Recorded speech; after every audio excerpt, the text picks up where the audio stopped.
Bonjour mes chers scorpions, je vous remercie de me retrouver pour ce taroscope du mois d'avril 2017.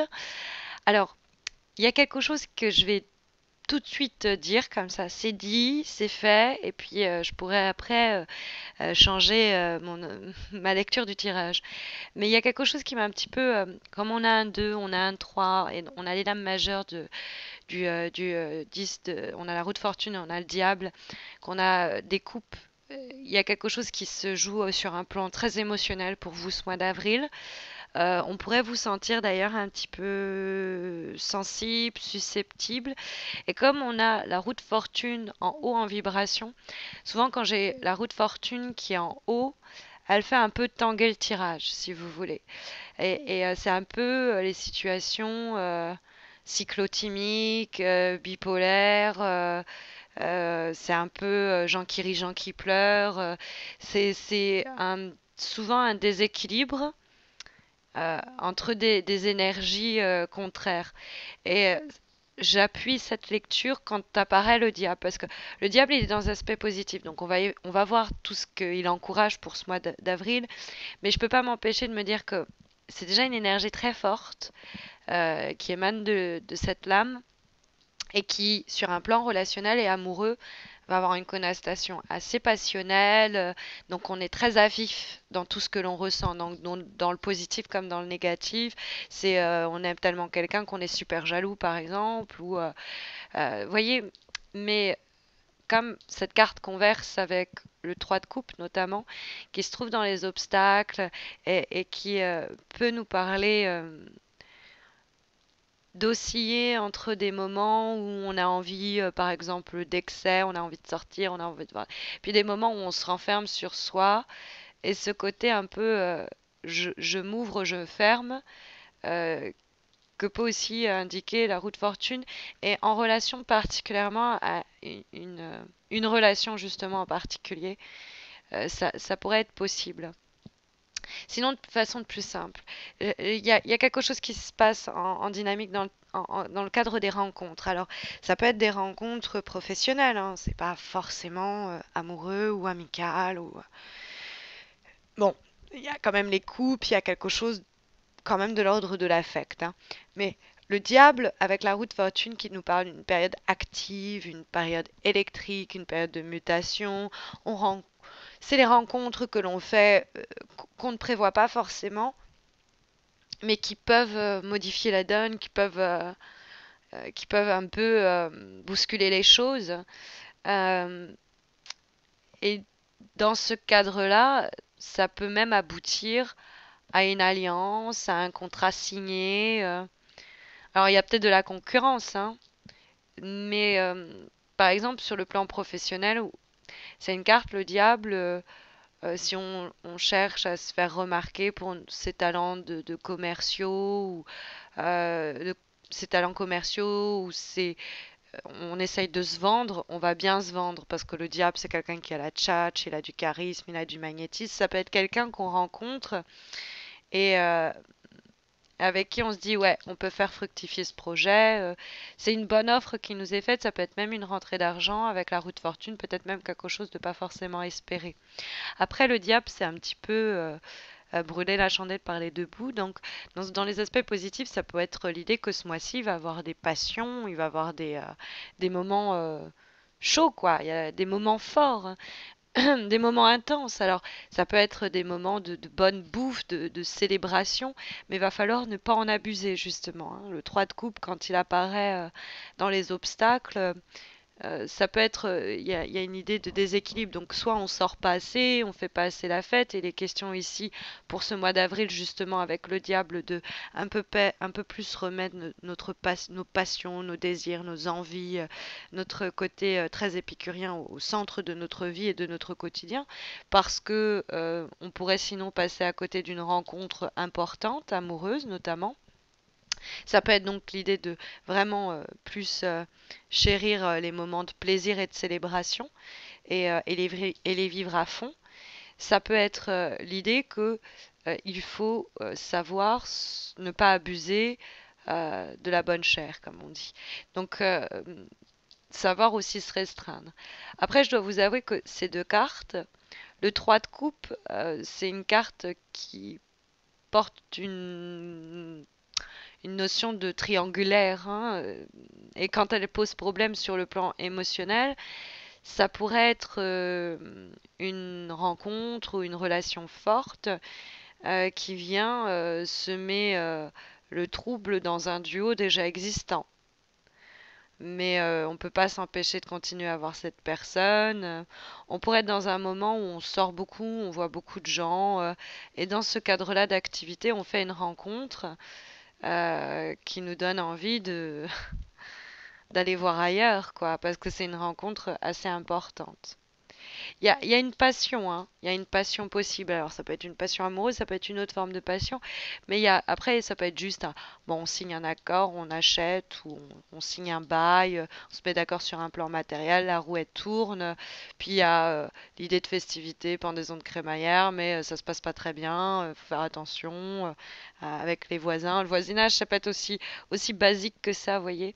Mais c'est vrai que la roue de fortune et le 2 de coupe comme ça qui communiquent ensemble, la roue de fortune, c'est fréquemment des périodes quand même clés.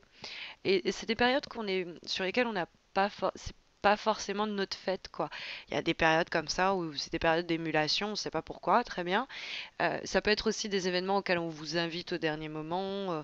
Pareil, c'est pas vous qui aviez prévu ça, c'était pas dans votre planning, mais ça se déroule. Et puis, deux de coupe. Deux de coupe, vous faites une sacrée rencontre, quoi. C'est possible, mais j'ai l'impression que ça pose problème. Parce qu'il y a l'idée peut-être que vous rencontrez quelqu'un, mais cette personne est déjà prise, mais vous voulez tellement la séduire parce que vous sentez quelque chose entre vous, quoi. C'est aussi fort possible. Après, ça peut être l'idée de arriver dans une situation où vous êtes en concurrence avec quelqu'un, à faire bouger les choses, à montrer que vous avez la niaque, que vous avez l'envie, que vous êtes là, et du coup arriver à euh, valider l'accord, signer avec le client, ça peut être quelque chose comme ça. Mais ça sert à rien dans ce cas-là de jouer la carte de l'amitié ou faut plus montrer vos aptitudes, le côté que vous avez une vision assez aiguisée de la situation, etc.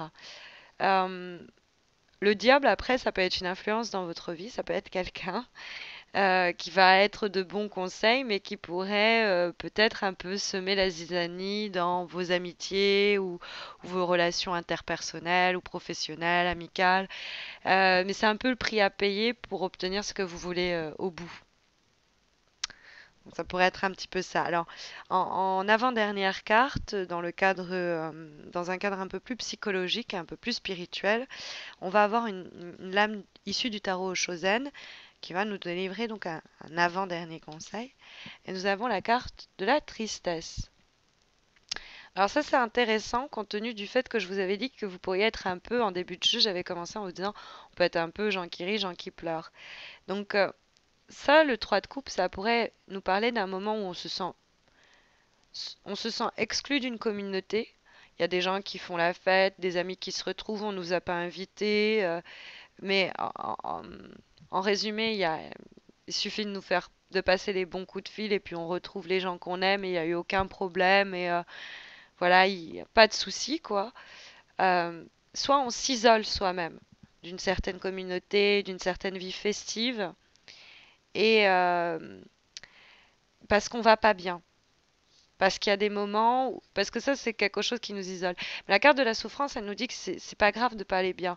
Déjà on peut le dire, hein, c'est pas se montrer égoïste que de dire bah je vais pas bien, j'ai besoin qu'on me remonte le moral, par exemple.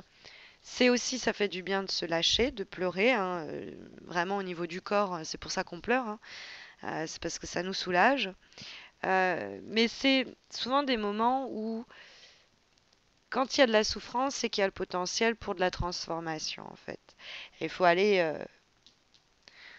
il faut accepter des moments. C'est pour ça qu'on a la balance, je vous disais, elle tangue un peu. Donc on peut alterner comme ça dans des moments de souffrance. Alors ça peut être aussi le couple qui connaît des difficultés à cause d'un événement extérieur, une troisième personne, un troisième élément ou quelque chose qui vient se mettre en travers du couple et qui fait que le couple connaît des moments d'instabilité. La carte du diable nous dit, ok, il y a un moment de souffrance, mais il faut reconnecter et remettre de la passion, hein, au centre du jeu. Ça peut être un conseil que vous avez aussi clairement délivré, sans se soucier de, on va pas cacher au partenaire qu'on a souffert, on va pas cacher au partenaire qu'on n'est pas bien, qu'on veut pas, que il faut accepter tout ça.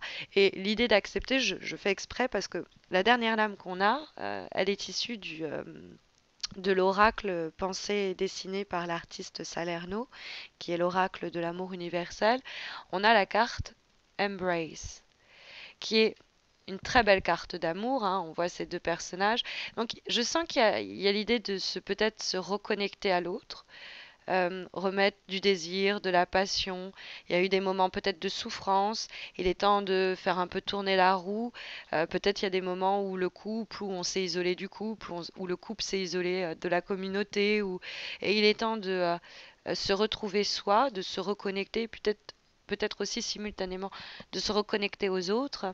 La carte Embrace, c'est l'idée des situations qui sont pas complètement satisfaisante, où il y a des hauts, il y a des bas, mais il faut justement embrasser, accepter, ouvrir ses bras aux défauts comme aux qualités des situations que l'on rencontre, parce que l'amour que l'on se porte fait que eh bien, les obstacles, les défauts deviennent tout autant d'éléments qu'on va... c'est un peu l'union fait la force, quoi. C'est face à ces adversités qu'on va trouver euh, l'épaule de l'autre comme le roc dont on a besoin. Et ces défauts, il faut les accepter. Les situations de souffrance aussi. euh, en consolant l'autre, on se console soi-même. Donc il y a l'idée quand même de tendre vers une communauté. Ça peut être la famille, ça peut être les amis, ça peut être le couple, de laquelle on avait peut-être pris une distance. Il est question de remettre un peu de feu, un peu de fougue dans tout ça, peut-être au sein même du couple amoureux, plus simplement pour les gens déjà en relation.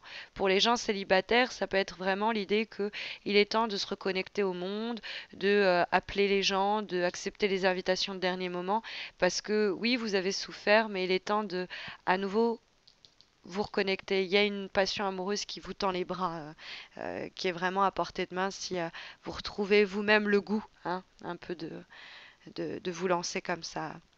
Donc c'est un peu les conseils qui vous sont délivrés pour ce mois d'avril. J'espère que ça saura vous aiguiller, mais sachez que si vous souhaitez quelque chose de plus sur mesure, je réalise un concours chaque mois pour vous permettre de remporter un tirage personnalisé gratuit. Donc ça se passe sur Facebook. Vous avez le lien de ma page Facebook sous cette vidéo. C'est très simple, hein, donc ça se fait chaque mois. N'hésitez pas à tenter votre chance. Et puis je vous invite aussi à vous abonner à ma chaîne YouTube si ce n'est pas encore fait. On n'est pas loin des 8000 abonnés. Quand on aura dépassé les 10 000, on célébrera ça comme il se doit. Et puis écoutez, je vous retrouve à la fin du mois d'avril pour les horoscopes du mois de mai. D'ici là, prenez soin de vous et portez-vous bien.